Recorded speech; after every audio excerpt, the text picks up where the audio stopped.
Chloé du coup avec Léo et Libby. Et puis c'est bon, Libby leur a dit d'aller au lit à 20h30. Parce qu'elle regardait je sais pas quoi. Si le peuple réclame la suite, ça marche. Non, non. On fait petit à petit. C'est bien hein, comme ça. Après voilà, c'est...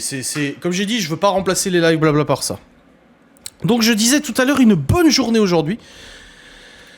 Je vous dirai pas quoi, qui, comment, machin et tout ça, mais une bonne journée pour la box gourmande. On a eu des très belles choses qui se sont passées pour la box gourmande, des choses très positives, dont on croise les doigts. Un très bon devis signé, un autre devis qui a été signé il y a quelques jours, et là, possiblement, deux très bonnes choses. On va dire on va peut-être bosser avec quelqu'un là, et on va peut-être probablement bosser avec quelqu'un, et si ça le fait, voilà. Et ça fait grave plaisir. Donc je suis content de vous le partager, sans vous dire trop de détails, mais je suis très content de vous le partager, de cette joie et cette positivité pour la box gourmande de Loli. C'est mérité, c'est tellement bon tout ce que vous proposez. Tu as déjà goûté, je crois, Lilia Poutre. Salut Sachou Sacha, c'est bien, vous avez bien compris qu'à 21h c'était le blabla. Un jour, grâce à la cloche. Ah, merveilleux. Oui, l'Audi Q2. Oui, c'est ça. Donc, tu sais, toi. Donc, si tu viens et tu dis c'est bon, c'est que t'as déjà goûté la box gourmande. Ça fait plaisir. Ça fait très, très, très plaisir. Et en plus, là, on est en train de préparer la box barbecue. Bon, bah, c'est la box barbecue. T'es là, t'as des potes qui viennent à improviste, un Davy ou je sais pas quoi. Oh, putain, il fait 30 degrés. Oh, j'aurais bien fait un barbecue. Oh, ce soir et tout, tu sais, t'es le matin et tu dis, ouais, mais faudrait aller à Saint-Dié, faut aller acheter la viande, machin. Non! La box gourmande, vous avez encore une box barbecue de dispo? Oui? Oui? Ah bah nickel, livraison à 17h, ça vous va? Ouais, d'accord, ok, boum! J'ai même laissé les flyers dans le logement que j'avais loué pour mes vacances, ça c'est super gentil. J'ai dit que c'était une très très bonne journée pour la box gourmande. Je t'expliquerai après le live parce que tu es quelqu'un d'intime. Tu fais partie du cercle amical, donc je pourrais te dire pourquoi c'était une très bonne journée pour la box gourmande. Donc, et la box estivale, ça sera une box apéritif spéciale été, printemps-été, collection printemps-été, qui remplacera aussi un peu la box raclette. Et on a retenu des recettes qui donnent envie, là, waouh, des trucs bien bons. Et j'ai très hâte de tester aussi cette box, mais bon, c'est pas encore le moment, hein. On est seulement en mi-mars, il fait pas super chaud. Ce sera probablement vers le avril-mai, je pense. Mais vous voyez le langage du corps vous voyez mon langage du corps. Je me rends compte moi-même de mon langage du corps. Ça, tu parles du business avec les mains qui se frottent doucement, c'est signe en fait d'ambition et d'argent, de profit lié à une activité professionnelle qui est florissante ou qui marche. Par contre, ça, en parlant de business, hein, parce qu'il faut tout assembler, c'est pas que du langage du corps, mais ça, si je vous dis, la box gourmande, putain, ça, c'est, par contre, c'est l'avidité. C'est, je veux de l'oseille. Je suis prêt à tout vendre, à vendre ma mère, ma soeur et tout pour avoir de l'oseille. Tu vois. Toi, si, mais pas Miguel, car il nous a lâchés. Et pas nous? Si, bah bien sûr que si. Miguel, il s'en remet toujours. Et puis le lâcheur, c'est qui est, hein? Bon, j'y vais, les gars. La voiture, mais il est vraiment parti là? Oh, oui, il est parti. Bah, il avait pas dit qu'il restait, si, il est parti. Hein? Mais bon, après, voilà, toutes ces choses-là, vous savez que je vous en ai parlé en vlog. Bah, du coup, je sais pas si c'est aujourd'hui ou pas. Vu que tu as vendu les tableaux de grand-mère, oui, grave. Oh putain, c'était rentable, hein. Mais oui, du coup, j'en ai parlé en vidéo aujourd'hui. Et comme je l'ai précisé en vlog, ceux qui ont vu le vlog, parce que Laura a reçu un message tout à l'heure sur Instagram, et c'est toujours pareil, voilà, les gens viennent parler à Laura en disant oui, Adrien, il a dit ça en vlog, nanani, nanana, et en gros, globalement, de ce qu'elle m'a expliqué, puis j'ai pas envie de lire son message, ça me saoule, je m'étais fatigué, je voulais rentrer banane, mais je sais, et le lâcheur, super les copains, quoi. Et en gros, elle lui disait que, voilà, elle comprenait que Laura était détachée de la box gourmande parce que j'avais pris un peu le contrôle de tout.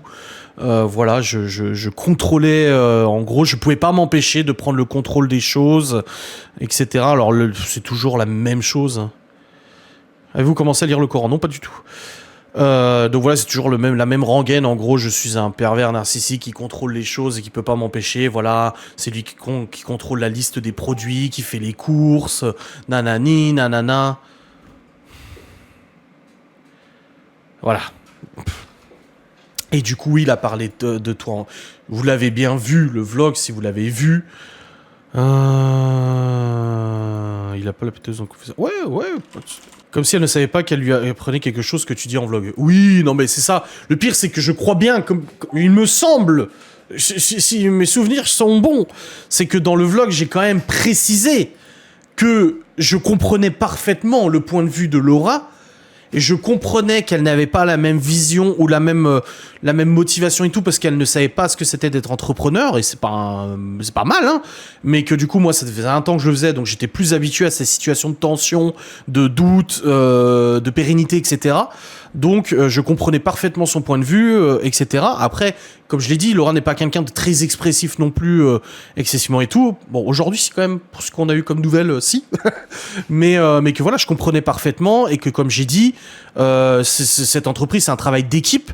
Et moi, je gère ce que je peux dans mes compétences que je peux, c'est tout. Je fais en sorte que mes compétences soient mises en avant pour qu'on puisse être productif.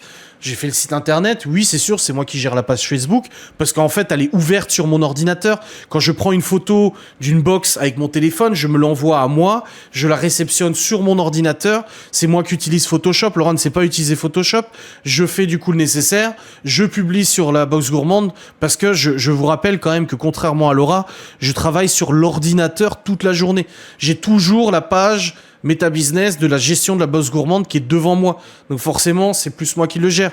Le logiciel de gestion où il y a la comptabilité, les coûts de matières premières, je l'ai développé, donc je sais comment il fonctionne parfaitement. Et si demain, Laura, et elle me l'a déjà dit, elle m'a dit, oh, je pourrais le faire si tu veux, je vais faire moi les courses, machin, etc. C'est déjà arrivé à qu'elle le fasse. Mais le truc, c'est qu'on a mis en place des process tellement productifs aujourd'hui, je le dis, que on gagne du temps comme ça. Si moi, là, il y a quelqu'un qui me dit, voilà, je veux une box apéro 8 pour demain, pouf pouf, paf paf, je dis alors ok, moi je vais sur le PC, je sais où rentrer la commande, je sais où aller pour récupérer la liste des ingrédients, et je sais exactement dans quel rayon, quelle marque, quel ingrédient il faut prendre, parce que je sais et j'ai établi la liste des coûts des matières premières. Maintenant, si demain, je me pète une jambe, le coccyx saute, je suis allongé dans le lit, on nous commande une box, Laura saura très bien le faire. C'est juste qu'aujourd'hui, la productivité doit être à son paroxysme pour éviter de perdre du temps parce que j'ai mon métier de mon côté, Laura a son métier de son côté, peut-être bientôt elle aura un métier qui prendra plus de temps et nous avons au milieu notre entreprise qui, nous l'espérons, pourra nous garantir des salaires décents et très corrects bientôt. Ouais, paf paf foufou. Non, mais c'est pour dire, les gens ne se rendent pas compte. En fait, ça m'énerve un peu parce que cette image de mec qui veut contrôler les choses, ça, elle me colle à la peau, alors que les gens ne comprennent pas. Et ça, mais je le dis, et merde alors. Au bout d'un moment, quand tu vis avec quelqu'un qui ne veut rien faire, tu es obligé de faire les choses. Et je ne parle pas de Laura, bien évidemment, mais tu es obligé pour que les choses avancent, si tu veux que les gosses aillent à l'école, tu dois te lever pour les emmener à l'école. Si tu veux que les gosses aient à bouffer dans l'assiette, tu fais à manger. Si tu veux que les gosses ils puissent sortir, tu fais le nécessaire. Si tu veux payer tes impôts, il faut faire les papiers. Au bout d'un moment, même si je fais pas tout correctement parce que je fais des tonnes d'erreurs, comme tout le monde, il faut arrêter de croire que je passe ma vie à vouloir contrôler les choses. Je m'en bats les couilles. Je fais juste ce que je peux, comme je le peux, pour tout le monde. C'est pour les gens. Si l'entreprise demain elle fonctionne, c'est pas pour moi, c'est pour moi et Laura et moi, si je suis poli. C'est pour les gosses, c'est pour notre vie de famille, c'est pour nos finances, nos vacances, notre bouffe dans l'assiette, c'est tout. Donc si ça gêne les gens que je fasse ça, allez vous faire enculer, parce que c'est pas vous qui êtes entrepreneur. Si Laura, ça la dérange, elle me le dira. Et combien de fois elle m'a dit, messieurs, je vais faire moi les courses, et machin.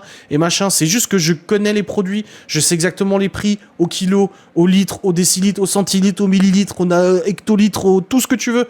Je sais ce qu'il faut prendre.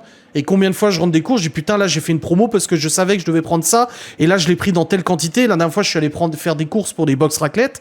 J'ai dit à Laura, putain, il y avait une méga promo sur le fromage à raclette. En plus, on prend du bon fromage à raclette, du bon produit. Je savais qu'à ce prix-là, c'était intéressant, donc j'ai pris beaucoup plus de quantité parce que je savais qu'on pouvait le faire en me disant, il va y avoir des commandes. Et il y a eu des commandes, on a tout vendu. Voilà. Non, mais franchement, c'est rageant parce que cette image de mec qui veut tout contrôler, ça me casse les couilles. Ça me casse les couilles. Là, on me fait passer pour un pervers narcissique constamment, qui rend les pauvres femmes dépendantes et tout. Non, Laura, elle m'a pas attendu pour faire plein de sa bagnole. Elle m'a pas attendu pour trouver du taf. Elle m'a pas attendu pour faire des choses. Elle m'a pas attendu pour être perceuse. Elle m'a pas attendu pour dire merde. Elle m'a pas attendu pour dire je t'aime la première fois. Donc, au bout d'un moment, c'est bon, quoi. Ça va 5 minutes, cette histoire. Et je suis, moi, dans ma personnalité comme ça, je suis comme ma mère, moi, il faut que je fasse pour les gens, je fais, et je fais tout ce que je peux. Donc quand on a eu cette discussion avec Laura, où elle a eu peut-être possiblement un poste avec beaucoup plus d'heures, du coup, tous les mois, et elle m'a dit, oui, mais tu vas pas tout te taper et tout ça, si un jour je suis pas là, comment je fais, machin, et comment tu fais? J'ai dit, je gérerai comme je peux gérer. Il y a plein de choses qu'on peut faire à l'avance, il y a plein de choses qu'on peut planifier, il y a plein de choses pour lesquelles on peut s'organiser, qu'on a vraiment aujourd'hui une box apéro 8, on l'a fait en 2 fois moins de temps qu'on le faisait il y a presque un an. Donc voilà, on fait juste ce qu'on peut, comme on peut, et puis c'est tout, voilà. Les gens voient quelques minutes de votre quotidien, ils peuvent pas juger. Mais non! Chacun son rôle, mais l'autre peut aussi prendre le rôle de l'autre. Bah oui, moi si demain je peux vraiment pas aller faire les courses, bah elle ira les faire elle. Et si je peux vraiment pas faire X truc ou machin, bah elle le fera elle. C'est là, il y a des fois où on a des grosses commandes, des trucs et tout, on est un peu voilà dans le speed. Là où moi d'habitude je garnis les burgers, la dernière fois c'est Laura qui a garni les burgers, alors que c'est moi qui le fais d'habitude. Pourquoi? Parce que j'aime bien ça.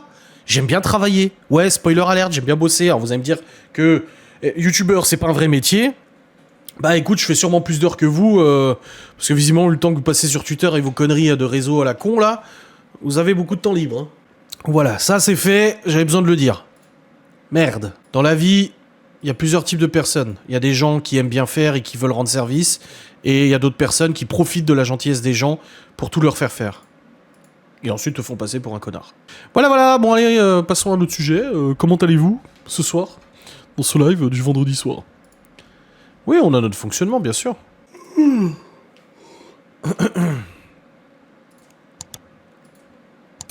C'est risible quand elles disent que tu ne travailles pas. Toi, tu gagnes de l'argent, pas elle. Oui, bah après, c'est toujours le même débat. YouTubeur n'est pas un vrai métier. Écoutez, en tout cas, ça fait 5 ans que ça paye les factures, donc... Qu'est-ce que c'était si c'était un vrai métier? Oh, bordel de merde. Parce que je produis quand même beaucoup de contenu, je crois.